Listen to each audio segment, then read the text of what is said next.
Dear student of first year, welcome you all to this class. Hope you are well by the grace of Almighty Allah. Today we will discuss voice. আজ আমরা voice শিখব। ভয়েসে তোমাদের first year যারা আছো তাদের 4 মার্কসের voice থাকবে এবং এই 4 মার্কসের ভয়েসের জন্য আমাদেরকে ভয়েসটি ভালো করে শিখতে হবে। তাহলে আমরা জেনে নিই আজকের ভয়েসের ক্লাসটি। ভয়েস মূলত দুই প্রকার, আমি লিখেছি বোর্ডে, তোমরা লক্ষ্য করো। ভয়েস দুই প্রকার, একটি হচ্ছে অ্যাক্টিভ আর একটি হচ্ছে প্যাসিভ। আমরা জানি সবাই অ্যাক্টিভ এবং প্যাসিভ ভয়েসটি কিভাবে চিনব, এটি সবচেয়ে বেশি গুরুত্বপূর্ণ বিষয়।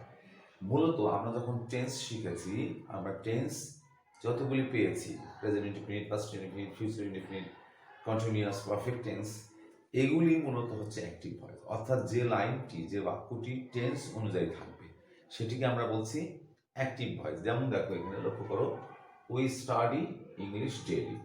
এটি কোন টেন্স? এটি হচ্ছে প্রেজেন্ট ইনডিফিনিট টেন্স। এখানে সাবজেক্ট, ভার্বের প্রেজেন্ট ফর্ম, অবজেক্ট, আদার্স রয়েছে। কাজে যেই গঠনটি আমরা টেন্সের গঠনে হুবহু পাবো সেটি present indefinite, past indefinite, future indefinite, যে টেন্সই হোক সেটিকেই বলবো সরাসরি অ্যাক্টিভ ভয়েস। আর অন্য ক্ষেত্রে দেখা যাবে সেটিও টেন্স অনুযায়ী থাকবে, কিন্তু টেন্সের সরাসরি যে গঠনটি আমরা পেয়েছি সেটির সঙ্গে মিলবে না। যেমন এখানে আছে প্যাসিভ ভয়েসে, এখানে লেখা আছে English is studied daily by us. এটিকে আমি প্যাসিভ করেছি। এটি কোন টেন্সের মধ্যে পড়ে? অবশ্যই এটি একটি টেন্স, এটি প্রেজেন্ট টেন্স, এটিও প্রেজেন্ট টেন্স। কিন্তু সরাসরি প্রেজেন্ট ইনডিফিনিট টেন্স যদি হয় তাহলে এই নিয়মে থাকে, এখানে কোনো সাহায্যকারী ভার্ব থাকে না। কিন্তু এখানে অ্যাম, ইজ, ওয়ার, ওয়াজ, ওয়ার এসে গেছে।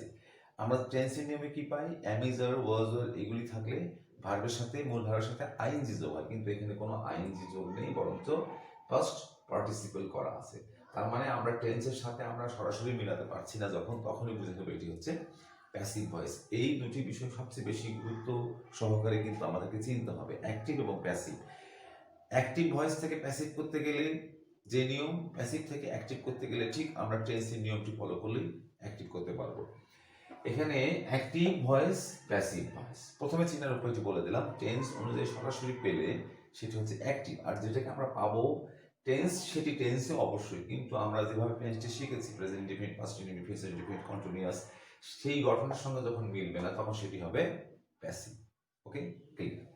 এখন কিভাবে অ্যাক্টিভ থেকে প্যাসিভ করব?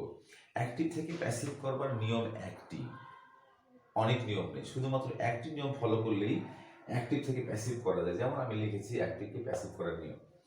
অ্যাক্টিভ ভয়েস আমরা পেয়েছি এটি। তাহলে আমরা যখন ক্লাস করছিলাম তখন আমরা পূর্বের ক্লাসে বলেছি যে প্যাসিভ, অ্যাক্টিভ বাক্য হোক আর প্যাসিভ বাক্য হোক, অবজেক্ট কোথায় থাকে মূলত, এটি হলো মেইন কথা। অবজেক্ট মূলত দেখা যাবে অ্যাক্টিভ বাক্যের মূল ভার্বের পরেই সরাসরি অবজেক্ট থাকবে। এটি খুব গুরুত্বপূর্ণ একটি বিষয়। অনেক সময় অবজেক্ট বড় হবার কারণে আমাদের স্টুডেন্টরা কিন্তু অবজেক্ট বের করে নিয়ে আসতে পারে না, অর্ধেক সামনে নিয়ে আসে, অর্ধেক ওইখানে থাকে। এটি আমরা ক্লাসের সুবিধার জন্য কিন্তু এভাবে বলছি। বই পুস্তকে ডিটেইল খুব বইয়ের ভাষায় বলা আছে, কিন্তু আমি যেহেতু তোমাদের ক্লাস টিচার অনুযায়ী তোমাদেরকে বুঝের সুবিধা করে দেওয়ার জন্য আমি কিন্তু ভেঙে ভেঙে বলছি। সেটি হচ্ছে অবজেক্ট থাকবে, মূল ভার্বের পরেই অবজেক্ট থাকবে। সেটি ডিরেক্ট অবজেক্ট হতে পারে, ইনডিরেক্ট হতে পারে, অর্থাৎ প্রাণীবাচক হতে পারে, বস্তুবাচকও হতে পারে। আমরা এখানে লিখেছি যে অ্যাক্টিভের অবজেক্টকে সাবজেক্ট করতে হবে, অর্থাৎ যখন আমরা অ্যাক্টিভটাকে প্যাসিভ করব তখন অ্যাক্টিভ ভয়েসের অবজেক্টটা আমরা খুঁজে নেব। যেমন এখানে হচ্ছে মূল ভার্ব স্টাডি, স্টাডির পর রয়েছে ইংলিশ, নিশ্চয়ই এখানে ইংলিশটা হচ্ছে অবজেক্ট, তখন এই ইংলিশটাকে আমরা সামনে লিখব।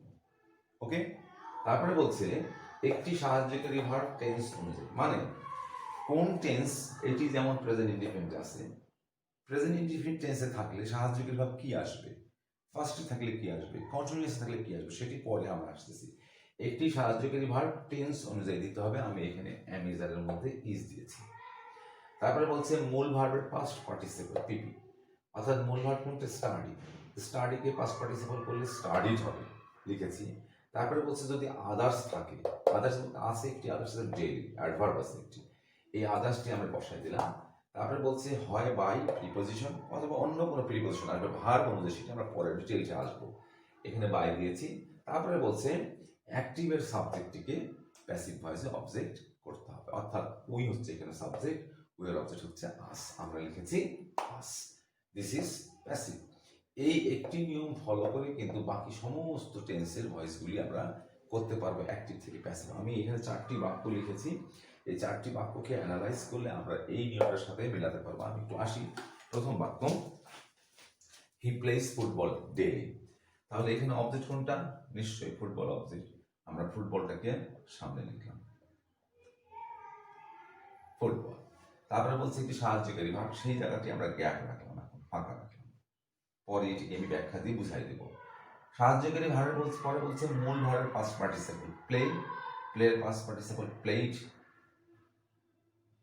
তারপরে বলছে যদি আদার্স থাকে, আদার্স হচ্ছে কি এখানে ডেইলি। তারপরে বাই দিতে বলছে একটা, তারপরে সাবজেক্টটাকে অবজেক্ট করলে হবে হিম। দিস ইজ প্যাসিভ, শুধু এই জায়গায় আমরা পরে আসতেছি। এটি কোন টেন্স? এটি হচ্ছে পাস্ট ইনডিফিনিট টেন্স। এটিও ঠিক সেম এইভাবে হবে, শুধু সাহায্যকারী ভাবের জায়গাটাতে আমরা রাখবো একটা ড্যাশ রাখবো। মি এখানে অবজেক্ট ছিল, এটাকে সামনে নিয়ে আসলে কি হবে? আই। সাহায্যকারী ভাব ফাঁকা রাখলাম।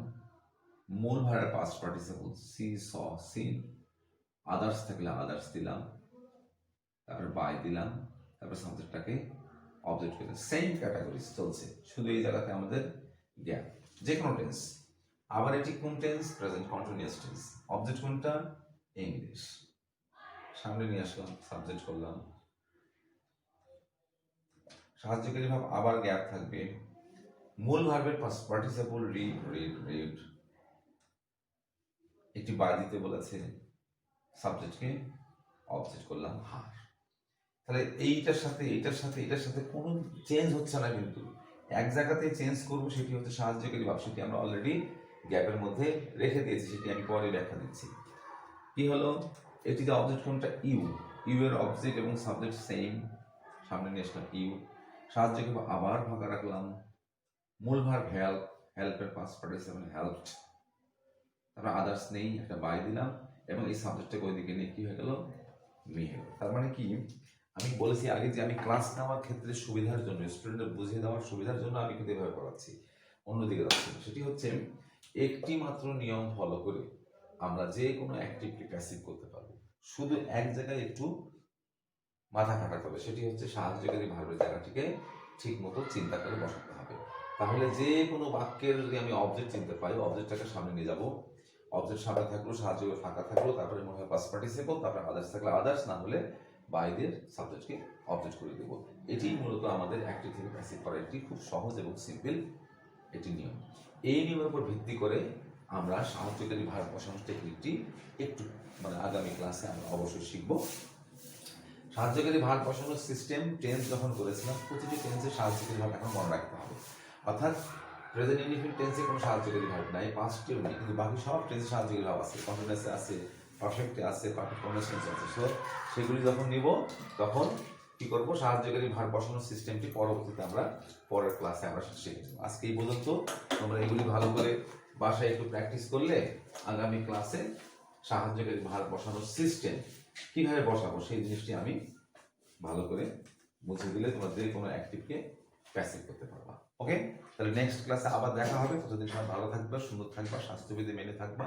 বাইরে বের হলে অবশ্যই মাস্ক পরবে, এবং বাইরে থেকে বাসায় ফিরে বা সময় সময় 20 সেকেন্ড ধরে সাবান ভালো করে হাত ধুয়ে নেবে। ওকে, থ্যাংকস।